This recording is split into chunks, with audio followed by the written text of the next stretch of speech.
There's a kind of stubbornness that doesn't look like strength when you're watching it happen. It looks like foolishness. It looks like a woman standing in 6 inches of mud in the back corner of a failing county auction, raising her hand for cattle that 3 ranchers had already walked away from laughing. It looks like $3 changing hands, actual dollar bills, wrinkled ones, because the auctioneer had already dropped the reserve so low it was embarrassing, and 60 dairy cows with matted coats and hollow flanks getting loaded into a borrowed trailer while the crowd pretended not to notice. I was there that day. I wrote it in my log the way I write everything I don't understand yet. Woman, 60 cows, $3, why? I've been keeping logs since I was 19, spiral-bound notebooks I carry in my shirt pocket, and I've learned that the things I can't explain in the moment are usually the ones worth staying for. That was March. By July, the whole county was on its knees in a heat wave nobody saw coming. Every commercial dairy within 80 miles dried up or burning through reserves, and a woman named Della Birch was the only person in 4 counties with butter. Not just butter, good butter, dense and yellow and faintly sweet in a way that made people close their eyes when they tasted it. Restaurants were calling. A hotel in the city sent a driver. The feed store owner, who'd laughed loudest at that auction, drove out himself with his hat in his hands. But I'm getting ahead of it.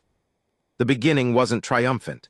The beginning was cold, and it smelled like wet hay and animal fear, and Della Birch looked like a woman who might not survive the choice she'd just made. That's where we start. I keep a log, always have, since the winter I turned 19 and got lost on my uncle's grazing land for 2 days in a blizzard, and decided the only way to stay sane was to write down what I was seeing, even when what I was seeing was just white. Especially then. My name is Cal Prout. I work as a freelance hand for hire, fence repair, branding, seasonal work wherever it comes. And I've spent the better part of 20 years moving between ranches across the high plains of eastern New Mexico and the Colorado borderlands. I've seen a lot of things that didn't make sense in the moment and made perfect sense later. I've seen a lot of things that never made sense at all. I write them all down. March 4th, Hartwell County Livestock Auction, Canyon Verde Fairgrounds. Cold enough that your breath came out in short bursts, the kind of morning where the dirt underfoot was frozen solid in the shade and turned to paste the second it hit sunlight. I was there looking for work, mostly. Auctions draw ranchers, and ranchers always need temporary hands.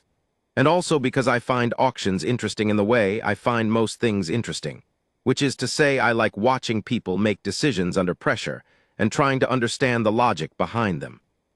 The dairy lot came up around 11 in the morning, tucked between a rusted baler no one wanted and 6 Angus steers that went for good money to a ranch outside Raton.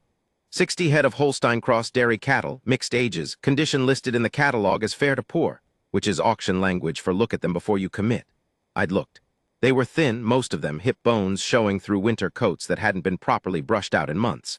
A few had cloudy eyes. 2 were walking with a slight favoring of the back left, though it didn't look structural to me, more like soreness from bad footing. Their milk production history, according to the catalog sheets, had dropped 40% over the prior season, which was the number that was making buyers scatter.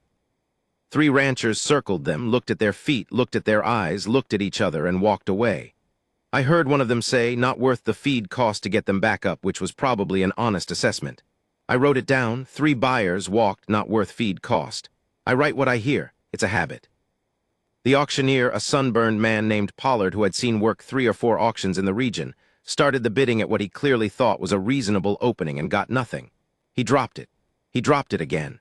The crowd, maybe 40 people, mostly men in work coats and good hats, was getting restless, some of them drifting back toward the warmth of the refreshment shed.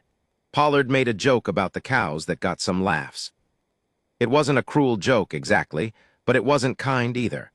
He dropped the reserve to a number that made a few people in the crowd visibly flinch, the way people flinch when they see someone embarrassed. That was when the hand went up. She was standing at the back left corner of the crowd, which is why I'd missed her when I arrived. I usually scan the crowd when I walk in, a habit my uncle taught me, but I'd been watching the Angus steers earlier and hadn't circled back around. She was somewhere in her mid-50s, I thought, though she had the kind of face that could have been 45 or 60 depending on the light.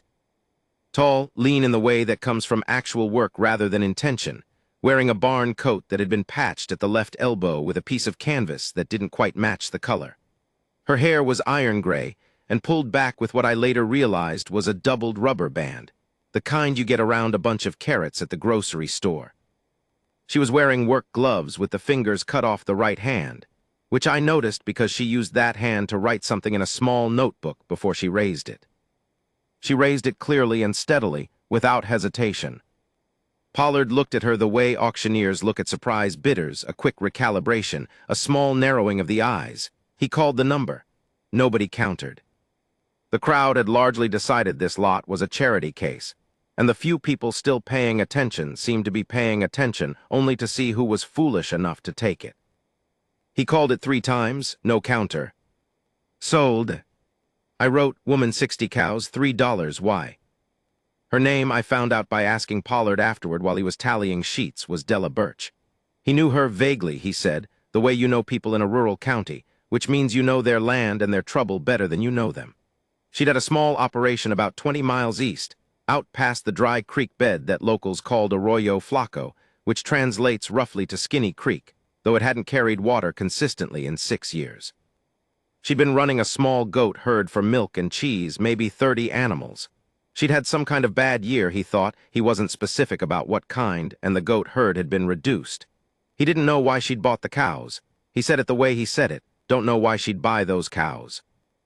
I wrote that down too, and then, because I had no work lined up for the afternoon, I walked over to where she was waiting for the cattle to be loaded into a trailer she'd borrowed. I could tell it was borrowed because it had someone else's ranch brand stenciled on the side in faded red paint, the word mesquite in block letters that had flaked at the edges. She was standing at the ramp watching the first of the cows come down the chute, and she was doing something I found interesting. She was counting quietly under her breath, touching the side rail of the trailer each time one loaded, and her lips were moving. Not nervous counting, deliberate counting, like she was taking inventory of something she'd been planning for. I said, you need an extra hand to get them loaded. She looked at me the same way Pollard had, that quick recalibration. Then she looked back at the cows. You know dairy, she said. No cattle, I said. Dairy less than beef, but I know cattle. She was quiet for a moment. She watched a skittish young heifer balk at the ramp and then push through after the cow in front of her settled. $4 for the afternoon, she said. Help me load, follow me out, help me get them settled. $4. I almost smiled, given what she'd just paid for 60 cows, but I didn't because her face wasn't a smiling face right then. It was a working face, focused past the edges of the conversation, calculating something I couldn't see yet. Deal, I said. Loading took 2 hours. 60 cattle in a borrowed trailer meant doing it in 3 runs, which meant Della had a neighbor. A man she called only Webb, older, minimal conversation, drove an F-350 that had clearly not been washed in the current decade, making loops from the fairgrounds to her property while we held the remaining cattle in a temporary pen. During that time, I watched her work, and I started to understand something. She knew these cows. Not the way you know cattle you've bought in a batch and will manage generically. She knew individuals. The balky heifer she called 19, which I thought was odd until I saw she'd already notched a paint mark on 19's ear tag, the number done in her own hand. The older cow with the cloudy left eye she steered wide around the crowding gate, letting her come through at her own pace. The 2 with the back left favoring, she checked their hooves herself, right there in the chute, pulling up each foot and looking, feeling the frog and heel with her bare fingertips while the cow stood tense. And she made a sound that wasn't quite language, low and flat, that seemed to communicate something to the animal because both of them settled. Soul bruising, she said to me, mostly to herself. Not infected, they'll come right. You looked at them before the auction, I said. It wasn't a question. Came out 3 days ago, she said. Asked if I could walk the lot. I wrote that down when I had a free moment, came 3 days early, knew them before she bid. She hadn't been foolish. She'd been doing her homework in a place where no one else was doing theirs. The drive out to Arroyo Flaco took about 40 minutes on roads that got progressively less interested in staying paved. I followed in my truck behind the second trailer load. Webb had already made the first trip, and I had time to think about what I was seeing and what I didn't understand yet. The property appeared at the end of a two-track road marked only by a galvanized metal mailbox that had been hit by something at some point and bent at a 15-degree angle, permanently leaning. The land itself was modest, maybe 200 acres of mixed shortgrass and scrub, with a working windmill that turned slowly in the cold air, and a stock tank I could see had been recently cleaned, the cement showing lighter at the water line than below it. The outbuildings were old but maintained. The fencing had been recently restrung. I could see the new wire glinting where it had been spliced into older posts. Someone had been preparing this place for something. The barn was bigger than I'd expected. Clean, which is a word I use deliberately because barns aren't generally clean, they're managed, they're controlled, but clean is a different level of intention. The stall bedding was fresh. There were water lines already run to individual stall troughs, and the lines were new enough that the fittings were still bright. Feed bunks had been scrubbed. Someone had fixed the gutters on the west side of the barn, which I noticed because there was fresh caulking at the seam, and the downspout had been reattached with new hardware, bright silver against the weathered wood. She'd been preparing this barn for months. Webb didn't say much when I remarked on it. He said, "Della does things her way." Then he drove back for the last load. We worked until almost dark getting the cattle settled. I did what was needed, filled troughs, spread additional bedding for the animals that seemed most stressed by the transport, helped Della run a quick hands-on check of each animal she was most concerned about. She had a system. She moved through each stall methodically, touched the animal's flank with the flat of her hand, looked at eyes and mouths and hooves, and made small notes in a narrow notebook she kept in her barn coat pocket. The notebook was the same kind as the one she'd been writing in at the auction. I realized, same size, same dark green cover. She went through those notebooks, I'd learn later, at a rate of about one per month. At some point she fed me, which I hadn't expected, a plate of something she called red stew, which was a bean and dried beef stew that had been slow-cooked in a cast iron pot on the propane stove in the barn's small office, and was the best thing I'd eaten in a week. We sat on overturned feed buckets and ate without talking much, listening to the sounds of 60 cattle settling into their first night in a new place. The shifting, the low vocalizations, the occasional thud of a body against a stall wall that came not from agitation but from adjustment. "They were going to slaughter," she said eventually. I looked at her. "The lot." If they didn't sell today, the owner was going to send them to the processing facility in Albuquerque. He told me that when I came to look at them. He said, "Lady, these cows are 3 weeks from a feedlot if nobody bites," and I think he meant it to put me off. She ate a spoonful of stew. It didn't. "Why these cows?" I said.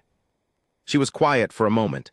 She turned the notebook over in her free hand, a habit I'd noticed. She wasn't writing in it, just touching it.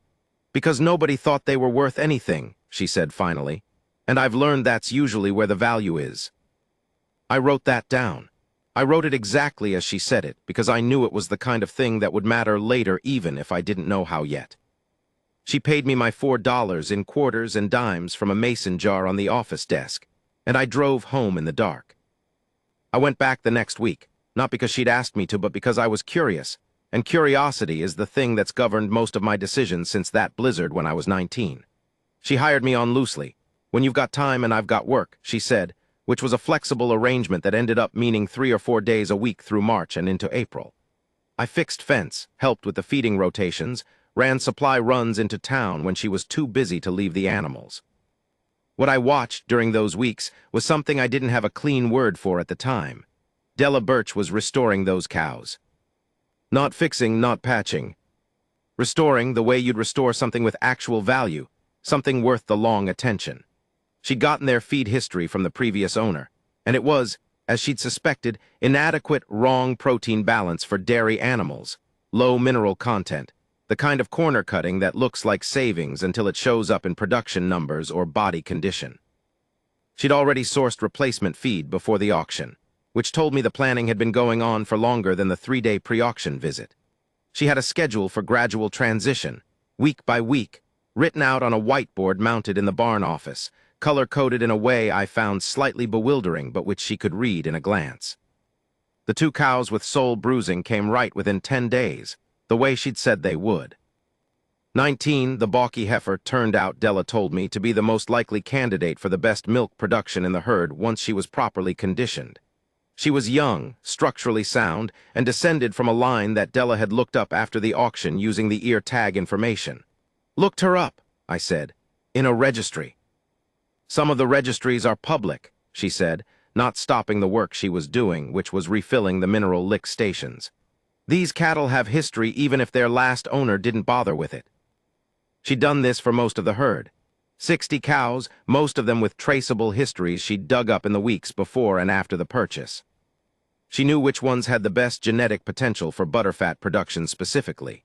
She knew which ones were likely to peak early and which would take longer to come up. She had a plan that extended. I realized one afternoon when I accidentally saw the calendar pinned behind the office door, 18 months out. I thought about what the rancher at the auction had said. Not worth the feed cost to get them back up. He wasn't wrong if you were thinking quarter to quarter. He was profoundly wrong if you were thinking in years. April came warmer than usual. The cattle were visibly improving, coats filling out, eyes clearing, the hollow flanks rounding into something more like the natural shape of a dairy animal with reserves. 19 was already producing test quantities that made Della write a number in her notebook and look at it for a long moment before closing the cover. The neighbors noticed, which wasn't comfortable. Ranchers notice things about other ranchers' herds the way they notice very little else, and opinions formed rapidly. She'd gotten lucky with the purchase price but would never make the money back on rehabilitation. The herd's genetics were compromised by a bad ownership period. Dairy wasn't viable at her scale without a processing contract, and so on. These opinions were shared in feed stores and at the fuel pumps in Canyon Verde, and occasionally directly to me when people realized I was working for her. I wrote them down. I tend not to argue, partly because I'm not argumentative by nature and partly because I've found that the correct response to opinions about someone's plan is usually to watch what happens. Della was aware of the opinions. She had a way of registering awareness of things without commenting on them, a brief pause in what she was doing, a slight shift in the set of her jaw, and then she'd continue. She didn't talk much about what other people thought. She talked about the herd, the feed schedule, the water quality, the slow spring that was keeping the grass from coming in as early as she'd hoped. She talked about the cream line she was seeing in the test batches, which was, she told me, showing a butterfat percentage notably above commercial average. She had a small separator she'd bought secondhand, and a churn she'd rebuilt herself from a barrel-style unit that had been sitting in pieces in the barn loft. She'd found the manual online and printed it out and spent 2 Saturdays getting it operational. She made butter in small batches at first, testing, adjusting, tasting. The first batch she put in front of me, I ate on a torn-off piece of flatbread she had in the office, and I didn't say anything for a moment because I was trying to figure out what I was tasting. It tasted like butter the way butter used to taste when I was young, on my uncle's ranch when they had their own dairy animals. Dense and yellow and faintly, almost mysteriously sweet, the flavor deep enough that you noticed it. "That's from the grass shift," she said, watching me. "They're getting to the spring growth now, changes the cream character." I wrote butter April. It tastes like something worth driving for. By May, she had a consistent production stream. By June, she had her first regular customers, a restaurant in the county seat that had heard through a roundabout chain of word of mouth, a small grocery near the state line, a handful of individual buyers who made the drive out on Saturday mornings with coolers in their trucks. It wasn't a large operation. She was selling maybe 40 pounds of butter a week, plus some soft cheese she'd started producing with the excess milk, and the income was real but modest, enough to cover feed costs and some of the barn improvements, and begin repaying the small loan she'd taken out in February. Before the auction, another piece of planning I hadn't known about until she mentioned it in passing to cover her preparations. She wasn't rich. She wasn't comfortable, exactly. She was solvent in a way she hadn't been in several years, and the cattle were healthy in a way that, Della told me once, she hadn't let herself believe was possible until she actually saw it happening. That was June. The weather, which had been odd all spring, too warm too early, a dry February, a late snow in April that confused everything, was building toward something, though none of us knew the shape of it yet. I was out on another job in early July when the heat moved in. It came without the usual warning sequence. By the 4th day of July, the temperature was sitting at 107 degrees Fahrenheit in Hartwell County, which was not unheard of in midsummer, but was unheard of this sustained, this early, this dry. The humidity had dropped to single digits. The wind, when it came, was hot and abrading, carrying fine dust that worked its way into everything. Stock tanks across the county were evaporating faster than windmills could fill them. The grass, which had come in beautifully in May, was burning yellow by the first week of July. Commercial dairies began to struggle almost immediately. Heat stress in dairy cattle hits production fast and hard, animals that are already at the edge of their comfort range, that are being pushed for maximum output on commercial feed programs, that don't have adequate shade or water cooling, drop their production sharply. A 10-degree rise in ambient temperature above the cow's comfort zone can cut milk production by 30%. A sustained heat event like the one that arrived in Hartwell County that July wasn't 10 degrees. It was 20, 25 degrees above comfort, and it sat there for 3 weeks without a break. I heard about it first from Webb, who called me on a Thursday and said only, "You should come back out." When I asked why, he said, "Della needs help. Also, the rest of the county's going to want what she has." I drove out the next morning. What I found was a woman who had, apparently, been preparing for this too, or at least had built a system robust enough that it was functioning where other systems were failing.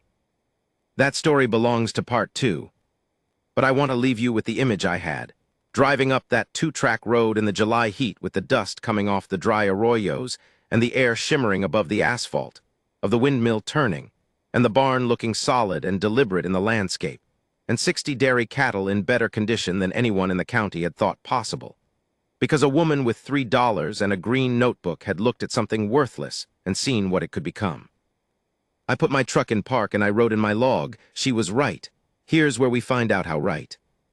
I've driven into a lot of situations I didn't fully understand. That's an occupational reality when you're a for-hire hand who takes work where it comes. You show up at a property. You read what you can from the condition of the fence and the posture of the animals and the face of the person who meets you at the gate, and you fill in the rest as you go. I've learned to trust the first read and stay open to being wrong about the details. When I pulled in at Arroyo Flaco on that Friday morning in July, what I read was controlled. Not calm, there was too much activity for calm, and the heat pressing down at 9 in the morning was already enough to make the air feel like something you had to push through. But controlled, deliberate, a situation being actively managed by someone who had apparently thought about it before it arrived. Della was at the barn when I parked, talking to Webb and a teenage girl I hadn't seen before who turned out to be her niece, Yara, who'd come from Albuquerque for the summer and who had, in the way of 17-year-olds placed suddenly in situations they didn't choose, adapted by becoming aggressively competent at whatever task was put in front of her.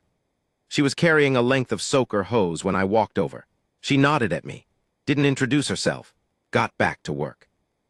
"Evaporative cooling," Della said, by way of explanation and greeting simultaneously, gesturing at the system of shade cloth and misting lines they were rigging along the south-facing side of the barn. "I've been watching the forecast for 2 weeks, pulled this together starting Monday." I looked at the setup. It was improvised, shade cloth attached with bungee cords and zip ties to the existing fence posts, with a line of soaker hose running along the peak of the attached roof overhang, the kind of setup that works not because it's elegant, but because it addresses the specific problem. Keep the animals out of direct sun, lower the ambient air temperature near them by 5 to 8 degrees through evaporation, maintain water intake. It wasn't a sophisticated commercial cooling system. It was intelligent material deployment by a person who understood the mechanism of the problem. "When did it go in?" I said. "Tuesday," she said. "Wednesday I saw the extended forecast and added a second water line to the stalls." She handed me a task list without ceremony. It was handwritten in the green notebook, 3 pages torn out and paperclipped together, specific, sequenced, with initials next to each item indicating who she'd assigned it to. My initials were already there on 4 items, which told me she'd been planning on me coming before Webb called. I had a passing thought that I should find this presumptuous, and then decided it was just efficiency and got to work. The heatwave had already been running 4 days when I arrived, and its effects on the broader county were becoming audible even out at Arroyo Flaco. Not literally, but in the way that rural information moves, which is through the radio and through the phone and through Webb driving into Canyon Verde for supplies, and coming back with information packed alongside the feed and ice. Two of the three large commercial dairies in the county were already rationing production. One of them, the Castellan operation, which ran 300 head and had a contract with a distribution cooperative, had declared a partial shutdown of its cheese production line because their milk output had dropped 40% in 4 days. They didn't have the infrastructure to cool 300 animals effectively, and getting it built and installed during an active heat wave was, practically speaking, not possible in time to matter. Small producers who'd been selling to restaurants were calling their buyers and having hard conversations.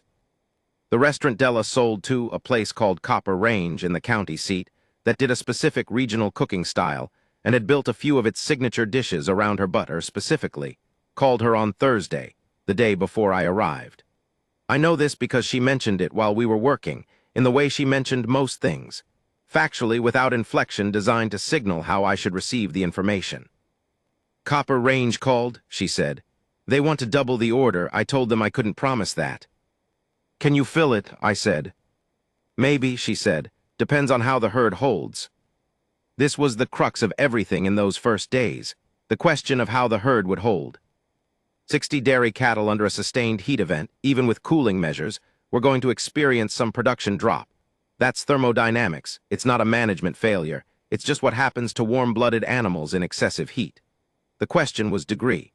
The question was whether Della's preparations, her meticulous conditioning work over the prior 4 months, her cooling system, her water management, would keep her animals above the threshold where production stayed meaningful. She'd built a check system. Every 6 hours, she or Yara or Webb did a full barn walk, water levels, respiration rates, body language, production from the animals she was hand monitoring most closely, feed intake. She had a whiteboard in the barn office that tracked this, updated with colored markers, red for any animal showing heat stress indicators, green for animals stable. On Friday morning when I arrived, there was one red. By Sunday afternoon, all 60 were green. I don't want to make this sound simple. It wasn't simple. It was 4 days of constant monitoring, of ice runs, of adjusting the misting pressure to account for wind shifts, of moving the most vulnerable animals to the coolest interior stalls, of waking up at 2 in the morning when the overnight temperature didn't drop as much as forecast, and going out to check the water lines by flashlight. Yara slept in the barn 2 of those nights, which she managed to do with an equanimity that I found remarkable in a teenager, and which Della later told me was characteristic. She doesn't fuss about the hard things, just the small ones. What I watched during those 4 days was Della Birch running on something that was not quite sleep and not quite adrenaline, but some third thing. The focused endurance of a person who has committed to an outcome and is executing toward it with everything available. She didn't stop. She didn't complain.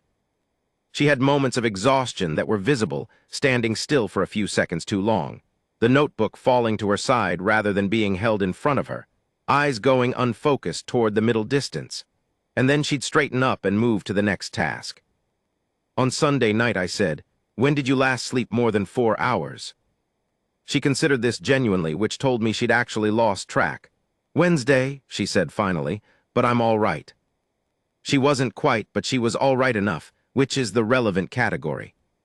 By the second week of July, the county was in a state that people in agricultural communities know well and outsiders don't. A slow emergency.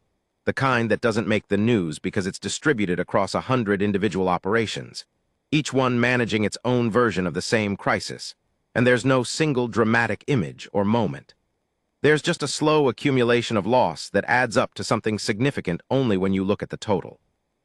I drove into Canyon Verde on a Tuesday to get a part for the misting system's pressure valve, and I stopped at the feed store because I needed to know if there'd been any disruption to our supply chain. The feed store was run by a man named Hargrove, who had a reputation for knowing everything that was happening in the county before it happened, which was partly because he was intelligent, and partly because feed stores are where ranchers come when things are going wrong, and they talk. Hargrove was behind the counter doing inventory when I came in. He looked up and said, "You still working out at Della Birch's place?" "Yeah," I said. He was quiet for a moment. He finished what he was writing. Then he said, "How's her herd doing?" "Well," I said, "better than well." He looked at me directly. "Her butter's all that's coming available from the county right now," he said. "You understand what I'm saying?" There's a hotel in Santa Fe calling me asking if I know how to contact her, because their usual supplier dried up and Della's name came up from Copper Range. A hotel. I wrote that down in my truck before I started the engine. Santa Fe Hotel. Calls Hargrove. Copper Range gave the name. 4 months ago, Hargrove had been in the crowd at the auction when the reserve dropped to $3. I didn't ask if he'd laughed. I already knew the answer, and it wasn't information that was useful to anyone. She took the hotel call herself, which I know because I was in the barn office refilling the whiteboard markers when it happened, and I could hear her side of the conversation through the thin plywood wall. It was not a triumphant conversation. She was precise, matter-of-fact, not unkind, but not warm either. She had a limited quantity available. She had existing commitments she would honor first. She could offer a specific amount per week if they wanted to commit to a 2-month arrangement. She didn't do spot orders. The price was what the price was. The hotel agreed. She came back to the barn and noted it in the notebook and updated the supply allocation chart on the whiteboard. She did not celebrate exactly. She stood at the whiteboard for a moment with the marker uncapped, and there was something in her face that I would describe as relief, not the explosive kind, but the deep, internal kind, like something that had been held tightly for a long time, releasing slightly. Her shoulder dropped about a half-inch. She recapped the marker. "You want coffee?" she said. "Yeah," I said. She made it in a battered percolator on the propane burner, and we drank it standing up because there was still work to do, and neither of us said anything about the hotel or the butter or the heat wave for a few minutes. We just drank the coffee and listened to the animals and the wind. "I grew up on a dairy farm," she said eventually. "Not here, Oklahoma, my grandmother's place. We had 12 cows and they were everything. When I was 8, there was a bad summer, not like this, nothing like this, but bad, and we almost lost them. My grandmother said, the best cattle are the ones other people gave up on because they had to survive something to still be here." She paused. I thought about that when I looked at those cows in March. I didn't write it down then. I wrote it down later from memory because it felt like something I wanted to get exactly right. The second week of the heat wave was harder in some ways than the first. The novelty of crisis, if that's a real phenomenon, and I think it is, had worn off, and what remained was repetition, heat, fatigue, and the grinding work of sustaining a system that needed constant attention to keep functioning. Yara, who had been stoic and efficient in the first days, started showing the strain, not in the work, which she continued to do accurately, but in small ways. She dropped a feed bucket and swore under her breath, and then stood looking at it for a moment too long. She forgot a water line check one afternoon and caught it herself 40 minutes later, and was visibly hard on herself about it. Della handled it the way she handled most things, directly and without drama. She found Yara at the barn door during a break and said, "You caught it. It's done. We don't count misses when we're this tired. We just keep moving." And then she handed Yara a sandwich. Where the sandwich came from I genuinely don't know. It just appeared, the way food appeared periodically in Della's orbit, and went back to work. Yara ate the sandwich. She went back to work. I felt something watching that exchange that I found difficult to name. It wasn't admiration exactly, or not only that. It was something more like recognition of a specific kind of leadership that doesn't call itself leadership, that expresses itself as practical action and matter-of-fact acknowledgement and showing up before you're asked. I've worked for a lot of people. I've worked for very few who led like that.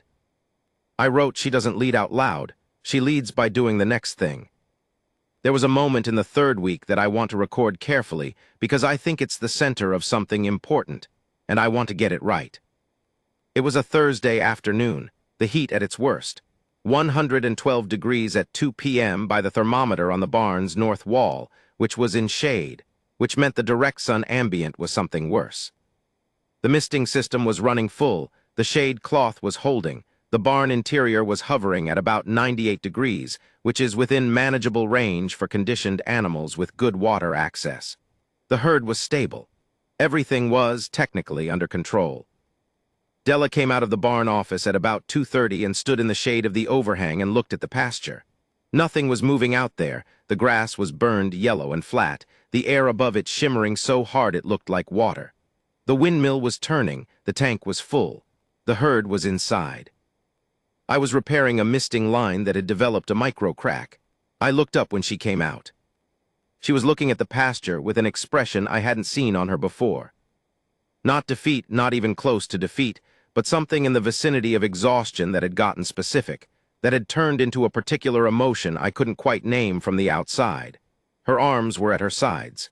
The notebook was in her left hand, unopened. "You all right?" I said. She didn't answer immediately. She kept looking at the pasture. After a moment she said, "My grandmother lost her herd that bad summer. She came back from it eventually, but she lost the herd. She had to sell everything to pay the bills, start over with 3 cows 5 years later." She paused. "She never told me if she could have done it differently. I always wanted to ask her. I never did." She was silent for another moment. "I'm not going to lose this herd," she said. And it wasn't a declaration of triumph. It was just a statement of fact, the way she stated most things, and it had behind it the weight of a decision she'd been making continuously for 4 months, from the moment she raised her hand at that auction. Renewed every morning, she'd gotten up at 5 and walked into that barn and started doing the work again. She went back inside. I sat with the misting line in my hands and didn't write anything down for a few minutes. Some things need a little time before they can be words. By the end of the 3rd week of the heat wave, several things had become clear. Della's herd had maintained an overall production drop of about 12% compared to her preheat baseline, which was, by the standards of what the commercial dairies in the county were experiencing, extraordinarily good. One of the commercial operations had dropped 60%. Another had shut down production entirely for a 10-day stretch. Della had stayed at 88% of normal. The butter she was producing during the heat wave had, if anything, improved in character. This sounds counterintuitive, but she explained it to me as a grass quality effect, the late-season growth being particularly nutrient-dense before it burned, and the butterfat percentage in the cream coming in higher than the spring peak. She was producing butter that the hotel in Santa Fe had started specifically requesting from their suppliers, a thing I found out not from Della but from Hargrove, who found it out from the hotel's buyer, who'd called the feed store because they wanted to know if she was going to be able to supply year-round. The answer was yes, she was going to be able to supply year-round. She'd been building toward it since March. One afternoon near the end of July, with the heat wave finally breaking, you could feel it in the air, a slight shift, the humidity coming up from the southwest that meant storms were building somewhere over the mountains, the temperature dropping to 95 and then 90, and then, one miraculous early morning, 82 Webb came into the barn office where Della and I were doing a supply accounting and said that there was a truck in the yard. A nice one. He said it with a specific inflection that communicated he meant someone official, someone with money. It was the feed store owner, Hargrove. He came into the barn with his hat in his hands. Literally, he'd taken it off when he got out of the truck, and he was holding it at his side. He was a big man, and he looked diminished in that doorway, the way people look when they're doing something uncomfortable that they know is right. Della waited for him to speak. "I was at the auction," he said. "In March, when you bought those cattle." He paused. "I want you to know I thought you were wrong, and I want you to know I was wrong to think so. There are apologies that come too late to fix anything and aren't worth very much. There are apologies that come exactly when they should, and they don't fix anything either, but they mean something different. This was the second kind. The timing wasn't merciful to Hargrove. It came after the hardest month she'd had, not before it, but it was sincere, and Della seemed to receive it that way. "I appreciate you saying that," she said. He nodded. He put his hat back on. He asked if there was anything she needed on the feed supply side that he could prioritize, and she told him yes, actually, there was, and they went into specifics. I stayed at the supply chart and didn't look up, giving the moment its privacy. But I wrote it down. Hargrove hat off. She let him say it, said she appreciated it, and then asked for what she needed. The heat wave broke on July 29th. I know the date because I wrote it in my log as something worth recording. The night the temperature dropped to 67 degrees, and the smell of rain came through the barn and the cattle, all 60 of them, healthy and whole and there, shifted and breathed differently, the way animals do when their bodies register relief. I was sitting on a feed bucket in the aisle when it happened. The air changed, the animals changed, the sound changed. I wrote one more thing before I put the log away for the night. She didn't lose the herd held, she held it. What came next, the full picture of what the heat wave had made possible for her, the second summer, The thing she built after belongs to part 3. There is a question I've been carrying since March. Since the auction, since I wrote Woman, 60 cows, $3, why in my spiral notebook and didn't have an answer.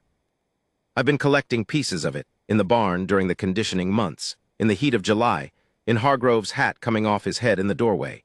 And in August, in the weeks after the heat wave broke and the rain came down on Arroyo Flaco, and the windmill turned against a sky that had finally turned from white to blue, I started to understand that the question wasn't why did she buy them.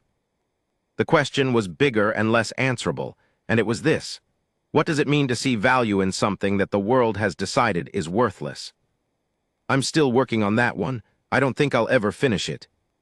But I got closer in August, watching what happened after. The breaking of the heat wave didn't mean things got easy. It meant things got different. The emergency management phase was over, the constant monitoring, the ice runs, the 2 a.m. barn checks, and what replaced it was the work of dealing with what the emergency had revealed: the demand. The hotel in Santa Fe had told other hotels, "I'm not certain how these things travel through commercial networks, but they travel fast, and the specific word they seem to use when something genuinely good finds them is consistent." Della's butter was consistent. It tasted the same week to week. It arrived when it was supposed to arrive. During the period when every other supplier in the region had been scrambling or failing, she had been reliable. That's worth a very great deal in the supply side of commercial cooking, and apparently word of it moved quickly. By mid-August, she had inquiries from 6 buyers she hadn't previously worked with. She couldn't supply all of them. She said no to 3 of them directly and referred them to 2 small producers she knew in neighboring counties who were trying to build similar operations and whose butter she'd actually tasted and thought was good. She told me this matter-of-factly one morning, and I looked at her for a moment. "You sent buyers to your competition," I said. "I sent buyers to people who make good butter," she said. "It's not competition if you're all trying to make the same thing good." I wrote that down. Yara stayed through August, past the end of the summer she'd planned for. She called her parents, Della's sister in Albuquerque, and extended her stay by 3 weeks, which I gathered involved some negotiation but less resistance than you might expect from parents who'd sent their daughter to a struggling aunt's rural property, and watched her come back from the summer with new competence in her eyes and an ease with hard work that hadn't been there in June. She and Della had developed a working dynamic that was interesting to watch. They didn't talk a lot during work. Neither of them was a talker during work. But there were moments, usually in the early morning before the day's tasks had started, when they'd sit with coffee on the barn step and talk in the way of people who have shared something and don't need to reference it directly to have it present between them. I caught a piece of one of those conversations. I wasn't trying to eavesdrop. I was coming around the corner of the barn with a coil of hose, and they were sitting on the step and hadn't heard me yet. Yara said, "Were you scared?" in July. Della was quiet for a moment. "Yes," she said, "not of losing the operation, of having made the wrong choice in March. Of being the person who saw something others didn't see and turned out to be wrong." "But you weren't wrong," Yara said. "I wasn't wrong this time," Della said. "That's different from being right. Being right requires the thing to actually work. Until it works, you're just someone who thought they saw something." I went back around the corner with the hose and waited for a few minutes before coming around again, louder. I wrote the exchange that night from memory, as precisely as I could. The soft cheese she'd been producing alongside the butter became, in August, a more serious part of the operation. She'd been making it almost as an afterthought, excess milk that hadn't gone to butter production, turned into a simple fresh farmer's cheese that she gave away more than sold. But Copper Range, the restaurant in the county seat, had been putting it on their table course without calling it anything special, just as part of the bread service, and customers had started asking what it was and where it came from. The chef at Copper Range called Della and asked if she'd consider formalizing a cheese supply. She said she'd think about it. She thought about it for about a week, and I watched her thinking, which is to say I watched her work twice as hard on the cheese batches she was already making, refining the process, adjusting the culture, aging some batches longer, salting others differently. She ate small pieces of each one at different stages. She had Yara taste them blind and describe what she was tasting. She had me taste them, and I found this somewhat nerve-wracking because I know butter and I know beef, and I know very little about cheese except what I like, which is apparently more than I thought. She made a decision about the cheese at the end of the second week of August. She would supply Copper Range. She would not supply anyone else with cheese until she had a consistent production method she was satisfied with. She told the chef this directly, and he said that was fine and he'd wait, which was, Della noted afterward, a significant thing for a restaurant to say. "Why do you think he waited?" I asked. "Because he tasted it," she said. I wanted to talk about the fence. There was a section of fence on the east perimeter of the property, about 200 feet of it, that had been in bad shape since March, since before I arrived. It was a low-priority item all through the spring and the heat wave because there were higher priorities, and Della had a temporary electric wire running along the interior side of it to keep the cattle away from the weak spots. I'd offered to fix it multiple times, and she'd said not yet, other things first. In August, she said yes. It took me 2 days. New posts, new wire, proper tensioning, the kind of repair that would hold for 20 years if it was maintained. On the second afternoon, she came out and watched me finish the last section.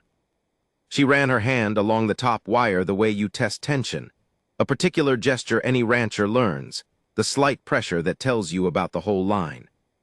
She said my grandmother's fence was always in bad repair. She didn't have the money to fix it properly, ever. She said it was like wearing shoes with a hole you get used to going around the wet spots. I waited. "I've been going around wet spots for a long time," she said. "It's strange to just fix the fence." It wasn't triumphant when she said it. It was quiet and a little sad, the way real good news often is when it comes after a long time of the bad kind. She wasn't celebrating the fence. She was marking it, the way you mark something in a log because it's worth recording. I understood that impulse. The second week of August, 19 gave her best production numbers yet. The young heifer who'd balked at the auction ramp, who'd been the balky, resistant animal in the herd all through the spring. She came into peak production in August, 2 weeks after the heat wave broke, her butterfat percentage coming in as the highest in the herd. Della noted it on the whiteboard and circled it. She didn't say anything about it, but the circle stayed on the whiteboard for 3 days before she erased it, which for Della was practically a celebration. I thought about the auctioneer dropping the reserve. I thought about the 3 ranchers who'd walked away.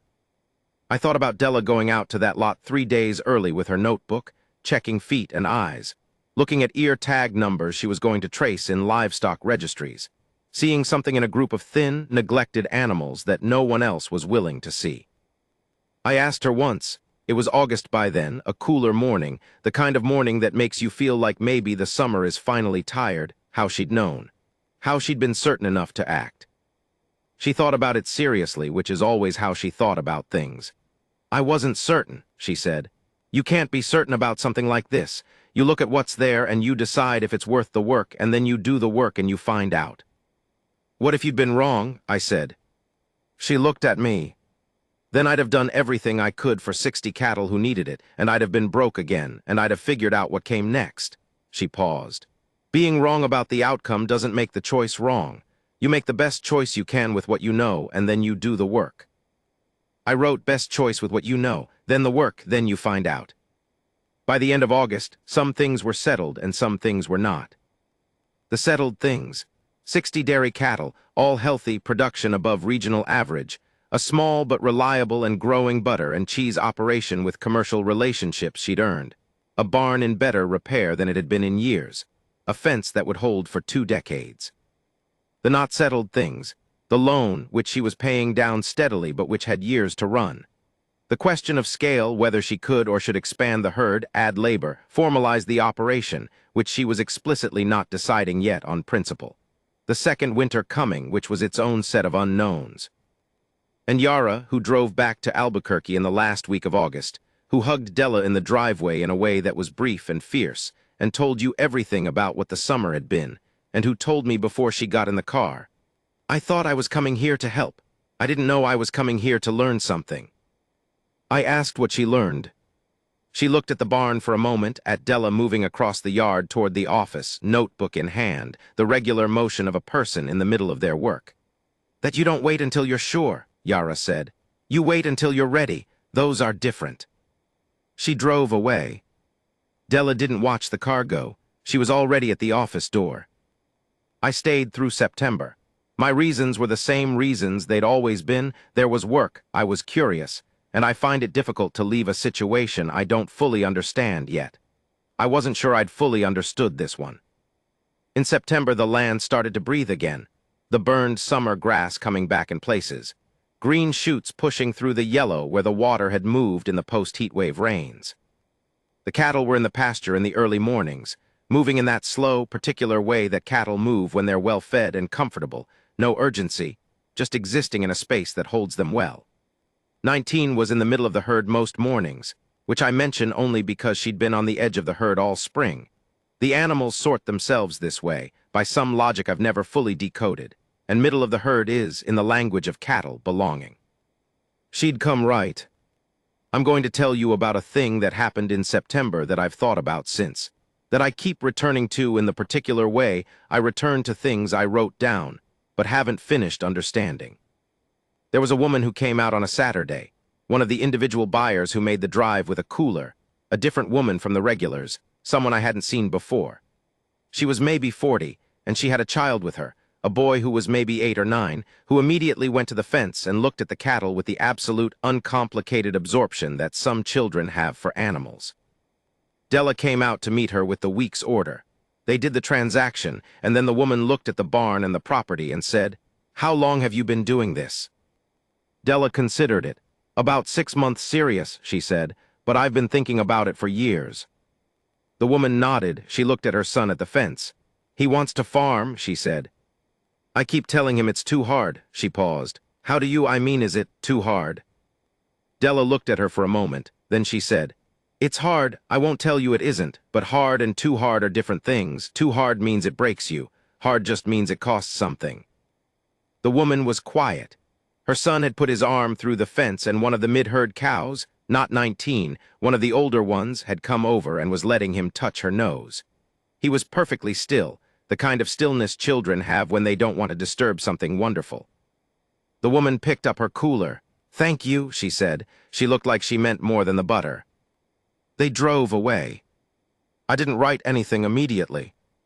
I just watched the cattle in the pasture, and the windmill turning, and the boy's handprint still visible in the dust on the fence rail where he'd leaned.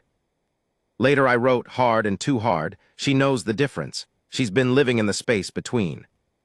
I left Arroyo Flaco in early October, the way I always leave places, not dramatically, just when the work wound down to where I wasn't needed, and another job came available 3 counties over.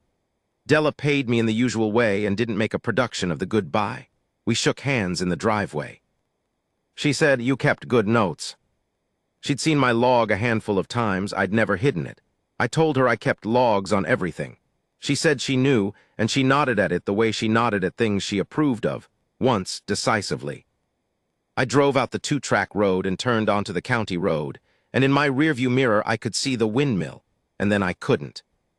I've tried to figure out what I want to say at the end of this, which is not a story I told with an ending in mind, because when I started writing it in my log I didn't know it had an ending yet. I'm not sure it does. The operation at Arroyo Flaco is ongoing. It was ongoing when I left, and I expect it's ongoing now, and it will have its next set of problems as all operations do, winter or drought or disease, or the slow accumulation of costs. And Della Birch will deal with them the way she deals with everything, which is by knowing the difference between hard and too hard and proceeding accordingly. What I keep coming back to is the auction. The moment I didn't see until later, that she'd gone out 3 days before, looked at what everyone else had dismissed, made a set of decisions that looked, from the outside, like foolishness but were actually the end product of a long period of seeing clearly. The world keeps deciding things are worthless. It decides this quickly and confidently, and it moves on. What Della knew, what she'd learned, maybe from her grandmother or maybe from that hard year I don't know the full shape of, or maybe from some combination of everything she'd survived, is that the world's accounting isn't always right. That the margin between worthless and invaluable is sometimes just the work that nobody else was willing to do. She was right about the cows. She'll be right about some other thing next time that everyone else is wrong about. I'm almost sure of it. I wrote one last thing in my log before I moved on to the next job. It's in the notebook, in my handwriting between a supply list and a note about a gate hinge that needed replacing.